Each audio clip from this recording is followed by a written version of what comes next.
Claro, Sagan tenía una frase potente, ¿no? Decía, vivimos en una sociedad profundamente dependiente de la ciencia y la tecnología, y en la que nadie sabe nada de estos temas. Uf, sí. Y hoy, bueno, con la cantidad de datos que nos inunda, esa idea golpea fuerte. Uno se enfrenta a esa avalancha y no saber por dónde empezar puede ser paralizante, ¿verdad? Totalmente. Y ahí está el meollo del asunto, creo yo. Los datos crudos, así por sí mismos, son solo, pues, números y texto. Claro. No nos dicen qué hacer. Necesitan ser procesados, necesitan ser analizados con las herramientas adecuadas para transformarse en algo útil, o sea, en entendimiento real que fundamente mejores decisiones. Sin ese proceso, son potencial desperdiciado, la verdad. Justamente esa es la exploración que nos proponemos hoy. Vamos a sumergirnos un poco en esos primeros pasos, los esenciales, para empezar a darle sentido a los datos. Y usaremos herramientas que, según las fuentes que tenemos, que son unas guías y apuntes sobre fundamentos de análisis de datos con R, son bastante estándar en este campo. Correcto.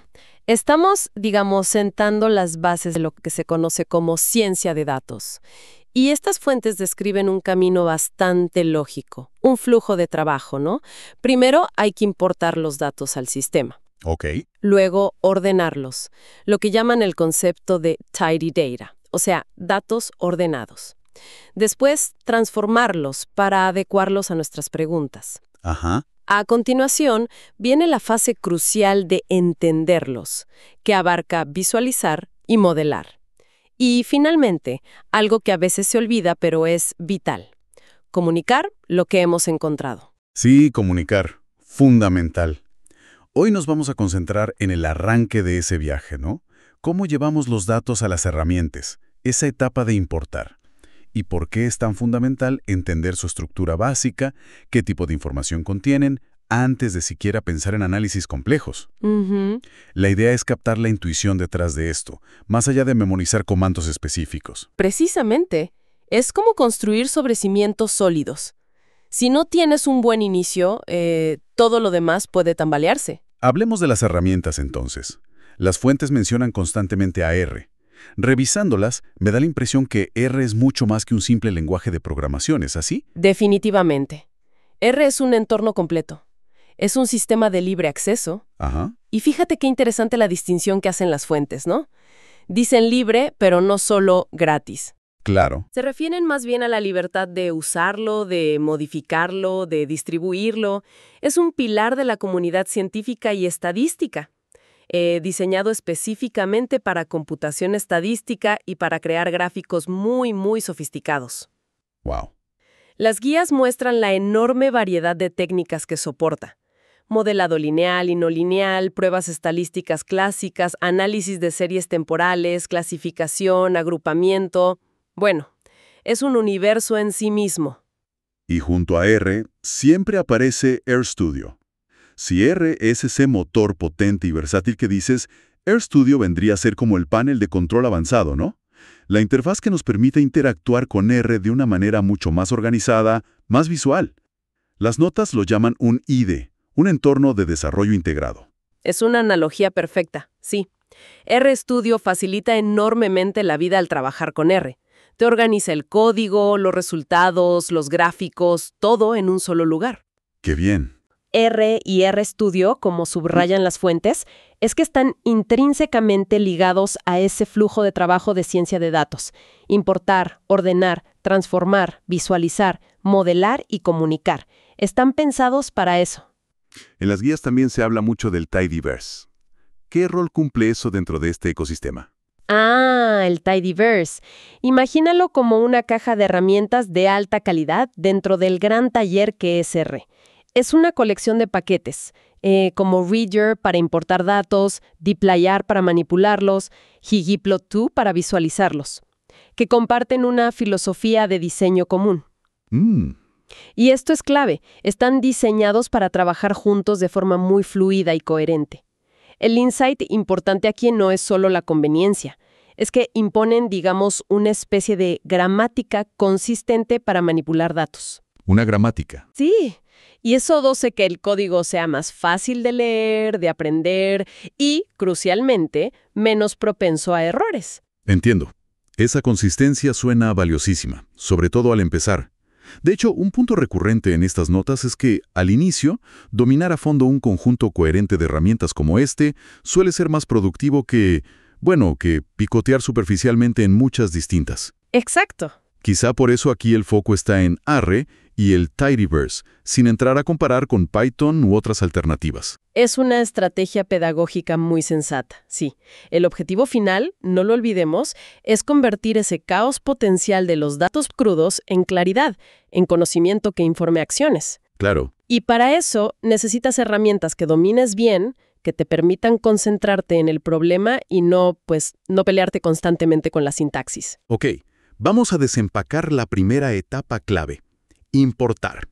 Tenemos las herramientas listas, pero los datos suelen vivir afuera, en archivos. ¿Cómo los traemos a R? Exacto, ese es el punto de partida práctico. Las fuentes se enfocan en los sospechosos habituales, como decías antes. Por un lado, las omnipresentes hojas de cálculo de Excel, los archivos .xlsx. Sí, los de siempre. Y por otro, los archivos de texto plano, especialmente los CSV, valores separados por comas. Aunque, como bien apuntan, ese separador a veces es un punto y coma, un tabulador u otro carácter. Depende mucho de dónde vengan los datos. Y me imagino que para cada formato necesitamos una llave diferente en R, una función específica. Así funciona. R se basa en paquetes que añaden funcionalidades. Para leer Excel, las notas destacan el paquete Read Excel y su función Read Excel. Ok, Read Excel. Para los archivos de texto como CSV, mencionan el paquete Reader, que es parte del Tidyverse y que ofrece una familia de funciones. Es como dices, necesitas la llave correcta. Read CSV si las columnas están separadas por comas. Ajá. Read CSV2 si es por punto y coma, que es común en configuraciones regionales, europeas o latinoamericanas. Cierto. Read DSV si es por tabuladores. La clave es identificar cómo está estructurado tu archivo específico y usar la función adecuada. Suena lógico. Pero revisando las guías, parece que raramente es tan simple como abrir y ya. Mencionan varios obstáculos comunes. Es que el mundo real de los datos es desordenado. Un problema muy frecuente que señalan es que los datos en Excel no siempre empiezan en la celda A1. Ah, sí. A veces hay títulos arriba, logos. Exacto. Títulos, logos, notas introductorias. Para eso, funciones como Read Excel tienen opciones, como el argumento skip. Ahí le dices, ignora las primeras n filas. Es como decirle a R dónde empieza lo bueno de verdad. Tiene sentido. ¿Y qué pasa si un archivo Excel tiene múltiples hojas? A veces uno recibe reportes así. Otro clásico. No hay problema. Se puede especificar qué hoja leer con el argumento sheet. Puedes darle el nombre exacto de la hoja si lo conoces o su número de posición, la primera hoja, la segunda, etc. Ah, práctico. Las fuentes incluso muestran una función útil, Excel Sheets, para listar primero los nombres de todas las hojas en el archivo antes de decidir cuál leer con Read Excel. Se trata de darle a R las coordenadas precisas dentro del archivo. Otro aspecto que resaltan bastante las fuentes es la necesidad de limpiar o depurar los nombres de las columnas después de importar. ¿Por qué es tan importante eso? Importantísimo. Imagina importar una tabla donde las columnas se llaman nombre del participante o fecha de nacimiento DDMMAA o resultados ensayo número 3. Sí, con espacios, paréntesis. Exacto. Esos nombres con espacios, paréntesis, caracteres especiales, tildes, pueden ser una pesadilla al escribir código. Pueden generar errores difíciles de rastrear o simplemente hacer el código ilegible. Y ahí entra una herramienta que mencionan: Clean Names del paquete Janitor. Exacto. La función Clean Names es una maravilla para esto. Automáticamente convierte esos nombres complicados a un formato estándar y consistente, generalmente todo en minúsculas, reemplazando espacios y símbolos raros por guiones bajos. Ah, mira qué bien. Así, nombre del participante se vuelve nombre del participante. Entiendo la conveniencia, ¿pero es solo por estética o...? ¿Qué va? El punto clave que extraemos de las fuentes no es solo la pulcritud. Es fundamentalmente sobre reducir la carga cognitiva y prevenir errores frustrantes más adelante. Nombres estandarizados hacen tu código más predecible, más fácil de escribir y leer, especialmente en análisis complejos. Es un principio básico para trabajar eficientemente con datos. Las fuentes muestran cómo aplicar clean names inmediatamente después de leer los datos, usando un símbolo curioso, que llaman tubería o pipe. Ah, la tubería, el pipe. Piensa en ella como un y luego. Permite encadenar operaciones de forma muy natural y legible, de arriba a abajo. Lees los datos y luego, con ese resultado, limpias los nombres. Claro, secuencial. Es una forma de escribir código que refleja el flujo del pensamiento. Y esto conecta directamente con la siguiente fase del flujo de trabajo. Ordenar los datos, el tidy. No basta con meterlos en R. Hay que empezar a prepararlos, a hacerlos manejables y fiables para el análisis. Esta limpieza inicial es un paso crucial para la integridad de todo lo que venga después. Bien, bien. Hemos logrado importar los datos, incluso hemos adecentado los nombres de las columnas. Ahora, una vez que están dentro de R, ¿cómo los entiende la computadora? ¿Son todos iguales a sus ojos? Excelente punto. Para la computadora, no todo es igual. R necesita clasificar la información de cada columna para saber qué operaciones son válidas.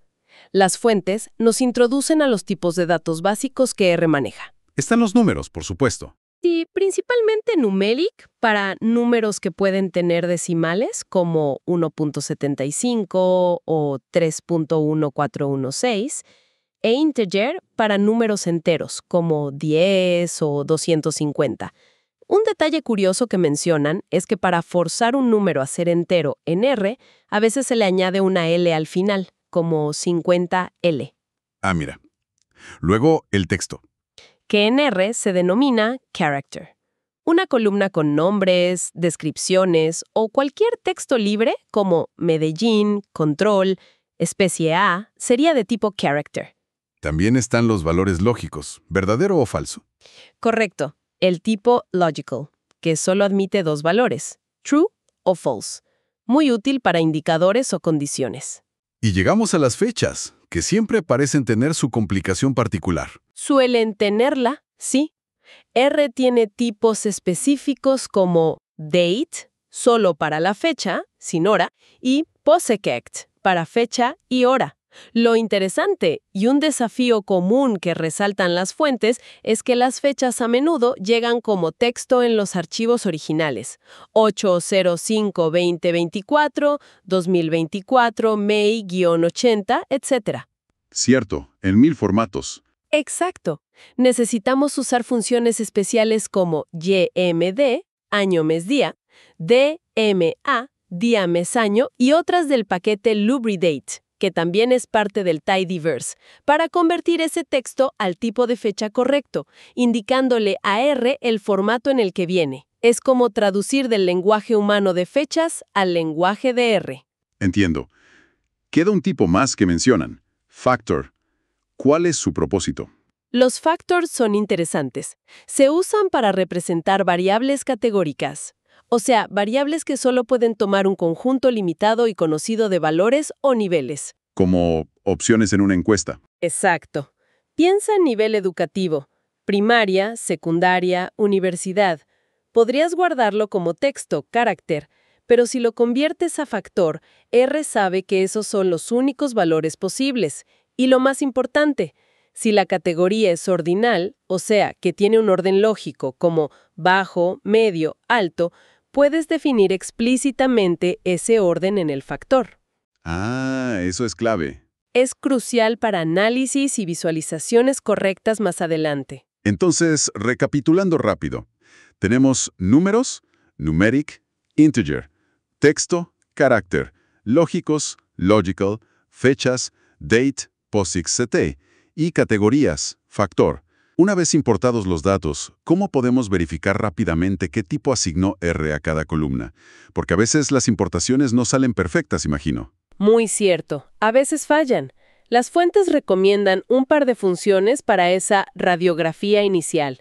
STR de structure, estructura, y Glimpse, del paquete dplyr. STR y Glimpse. Además te dan un resumen rápido de tu tabla de datos, que en R se llama DataFrame, mostrando cada columna, el tipo de dato que R infirió y algunos ejemplos de los primeros valores. Es fundamental hacer esta comprobación siempre. De acuerdo. Y lo fascinante aquí es cómo esta clasificación interna de R, numeric, character, etc., se alinea directamente con los tipos de variables que consideramos en estadística. Y eso tiene implicaciones directas en qué análisis podemos hacer. ¿Podrías elaborar esa conexión? ¿Cómo se relaciona? Claro. Las columnas numeric o integer en R corresponden a lo que en estadística llamamos variables cuantitativas. Ya sabes, continuas como la altura o discretas como el número de hijos. Son las variables con las que podemos hacer operaciones aritméticas significativas, calcular promedios, medianas, desviaciones estándar. Tiene lógica. ¿Y las columnas de texto? ¿Character? Esas suelen representar variables cualitativas nominales. Piensa en el color de ojos o el país de origen. Son categorías, pero no tienen un orden inherente. No tendría sentido calcular el promedio del color de ojos, por ejemplo. Claro, no. Y ahí es donde los factor brillan, especialmente para las cualitativas ordinales, decías. Exactamente. Los factor son ideales para variables cualitativas, tanto nominales como ordinales, pero son especialmente útiles para las ordinales, como el nivel de satisfacción, bajo, medio, alto, porque permiten definir ese orden, lo que afecta cómo se resumen o se grafican. Entendido.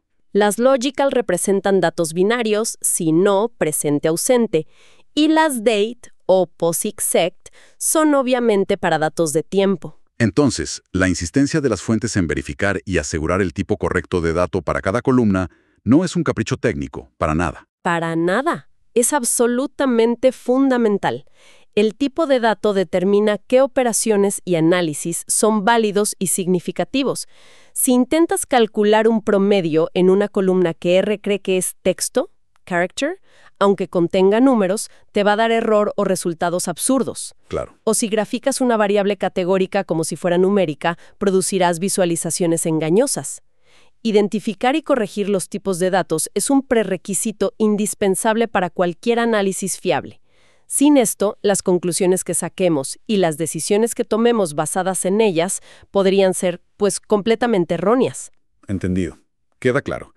Y toda esta información vive dentro de esa estructura que mencionaste antes, el data frame. Correcto. El data frame es el caballo de batalla para los datos tabulares en R. Las fuentes lo describen muy bien como datos rectangulares. Cada fila representa una observación, un paciente, un día, una venta, y cada columna representa una variable medida sobre esa observación. Edad, temperatura, importe. Filas son observaciones, columnas son variables. Clásico. Así es. Y un detalle práctico que mencionan. Para seleccionar o trabajar con una columna específica, se usa comúnmente el signo de pesos. Por ejemplo, mi tabla $edad para acceder a todos los valores de la columna edad en el data frame y tabla. Ok, $edad. Aquí es donde se pone realmente interesante, creo yo. Hemos batallado para importar los datos. Los hemos entendido mejor en su estructura y tipos. Pero todo este esfuerzo, ¿de qué sirve si los resultados se quedan ocultos en nuestra computadora? Ahí entra la comunicación. Es el punto culminante del proceso, como decíamos, comunicar. Si el conocimiento generado no se comparte de forma clara y efectiva, pues el ciclo no se cierra. Y aquí es donde las fuentes introducen herramientas como R Markdown y Quarto. He oído hablar de ellas. ¿Cuál es la idea principal detrás de R Markdown y Quarto? ¿Qué hacen? Son sistemas para crear documentos dinámicos y reproducibles.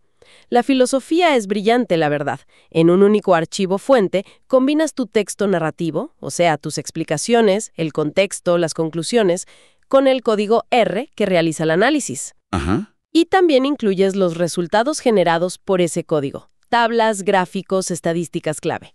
Todo junto. Espera. El informe se genera directamente a partir del análisis. No es copiar y pegar resultados a mano. Exacto, ese es el punto. Escribes tu texto usando una sintaxis simple llamada Markdown para formatear títulos, negritas, listas, enlaces, imágenes, etc. Intercalas bloques de código R. Cuando procesas este archivo, R ejecuta el código incrustado y los resultados, números, tablas, gráficos actualizados, se insertan automáticamente en el documento final. ¡Wow! Y este documento puede tener distintos formatos. Una página web, HTML, un PDF, una presentación de diapositivas, lo que necesites. Eso suena increíblemente eficiente y más seguro, ¿no? Menos errores. Lo es. Y la palabra clave aquí es reproducibilidad. Como el análisis y la narrativa viven juntos, si los datos de origen cambian o si encuentras un error en el código, simplemente corriges y vuelves a generar el documento. ¡Pum! Todo se actualiza automáticamente. Fantástico. Esto garantiza que lo que muestras en tu informe final refleja fielmente el análisis realizado. Elimina errores de transcripción y hace que tu trabajo sea transparente y verificable por otros. Es fundamental para la credibilidad científica y, claro, para tomar decisiones basadas en evidencia fiable. Y además, las fuentes indican que compartir estos informes es sencillo. Sí, mencionan plataformas como RPubs y QuartoPub que permitan publicar estos documentos dinámicos en la web con relativa facilidad. Así los haces accesibles para colegas, clientes o el público en general. Este paso de comunicación efectiva cierra el círculo. Transforma el análisis técnico en conocimiento compartido y accionable, listo para informar la toma de decisiones. Entonces, haciendo un balance de nuestro recorrido hoy, hemos explorado estos primeros pasos que, aunque puedan parecer básicos, son la piedra angular de cualquier análisis de datos serio, ¿no? Totalmente. Entendimos por qué herramientas como R y RStudio, junto con el Tidyverse, son tan populares. Vimos los desafíos y soluciones para importar datos desde formatos comunes como Excel o CSV. Profundizamos en la importancia crítica de comprender la estructura y los tipos de datos que manejamos. Fundamental eso. Y finalmente, tocamos la relevancia de comunicar los hallazgos de manera clara y reproducible con herramientas como R-Markdown y Quarto. Exactamente. Son los cimientos. Es como en la construcción. Si los cimientos no son sólidos, si la importación es defectuosa, si no entendemos la naturaleza de nuestros datos, toda la estructura del análisis, por sofisticada que sea después, corre el riesgo de derrumbarse o peor, llevarnos a conclusiones equivocadas. Claro. Dominar estos fundamentos es esencial para extraer valor real de los datos y, en última instancia, para tomar decisiones más informadas y acertadas. Y por lo que indican las fuentes, este camino, importar, ordenar, entender tipos, etc., es la secuencia habitual en la que se suelen aprender estas habilidades. Mencionan algo de un curso en el material. Parece que así se enseña. Es el flujo lógico del análisis, sí. Aunque es interesante notar que una de las fuentes principales, el libro R for Data Science, plantea una reflexión pedagógica alternativa. Sugiere que a veces, para mantener la motivación del aprendiz, podría ser beneficioso empezar enseñando primero la visualización y la transformación. ¿Cómo? ¿Empezar por el final, por lo más visual? Algo así. Usando datos ya limpios y preparados, claro. La idea es que ver rápidamente los resultados impactantes que se pueden lograr, gráficos elocuentes, resúmenes reveladores, puede hacer que la tarea posterior de importar y limpiar los datos, que a veces es medio tediosa. Exacto, que a veces puede ser percibida como tediosa o menos gratificante, pues que se sienta más justificada y valiosa, porque ya sabes a dónde quieres llegar, ya viste el potencial. Es un enfoque curioso, la verdad. Sí, y esto plantea una pregunta importante para reflexionar, creo yo. ¿Cómo influye el orden en que adquirimos estas habilidades en nuestra percepción general del poder y también de los desafíos que implica trabajar con datos? ¿Es mejor enfrentarse primero a la doma de los datos crudos para apreciar realmente la limpieza? ¿O es más estimulante ver primero el destino final para encontrar la motivación para el viaje? Interesante. Una cuestión interesante para considerar mientras uno continúa adentrándose en este mundo del análisis de datos, ¿no crees?